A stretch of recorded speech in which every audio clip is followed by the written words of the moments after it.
Il y a un verset qui est descendu et le prophète alayhi salam pleurait. C'est Aïcha radiallahu anha qui nous rapporte ce verset-là. Elle dit que pendant une nuit, le prophète alayhi salam priait, à un moment il pleurait jusqu'à un point où sa barbe était mouillée, jusqu'à un point où le sol même était mouillé. Et Bilal qui venait faire la peine pour la prière, il a vu le prophète alayhi salam dans cet état-là. Et il lui demande, mais pourquoi tu pleures autant, tu pries autant, alors que toi-même tes péchés sont déjà pardonnés. Et le prophète alayhi salam dit que qu'ai-je à ne pas être reconnaissant envers Allah subhanahu wa ta'ala. Et il ajoute une chose très importante. Il dit cette nuit-là, il y a un verset qui a été révélé, que quiconque ne médite pas sur ce verset-là, que cette personne-là soit maudite. Donc que cette personne-là ait la malédiction d'Allah. Malheur à cette personne qui ne médite pas sur ce verset-là. Je suis désolé, mais je suis sûr que beaucoup peut-être ont déjà lu ce verset-là et qu'on n'a pas médité dessus. Moi-même y compris. Donc imaginez déjà, même si la parole de votre alayhi salam, c'était vraiment une malédiction, là on était foutu.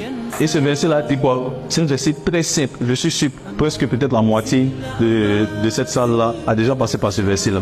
Allah subhanahu wa ta'ala dit Inna fi khalqis samawati wal ard waqtilafi layli wan nahar la ayatin lil ulil albab. Dans la création des cieux et de la terre, dans l'alternance de la nuit et du jour, il y a une preuve pour les gens qui réfléchissent. Il y a une preuve pour les doués d'intelligence. Un verset simple. À cause de ce verset-là, le prophète alayhi salam a passé toute la nuit à pleurer. Et puis il nous dit de méditer sur ce verset-là. Il y a des gens qui sont là, Seigneur, donne-moi un signe. Et puis ils attendent. Alors que, regardez le soleil, même le gros soleil qui bouge comme ça, sans bruit là. On ne pense pas que c'est un signe d'Allah subhanahu wa ta'ala. C'est ça, c'est de ça Allah subhanahu wa ta'ala parle. L'alternance de la nuit et du jour, ça signe, ce seul signe-là, ça nous suffit pour croire en Allah subhanahu wa ta'ala. Il y a certaines personnes, excusez-moi, peut-être des hommes, c'est quand ils voient la beauté d'une femme qui s'appelle Allah subhanahu wa ta'ala. On dit, ah ouais, vraiment, Allah subhanahu wa ta'ala, c'est un artiste, ouais, il est beau. Alors que c'est ce que je dis, le gros soleil là, Allah subhanahu wa ta'ala n'est pas fort.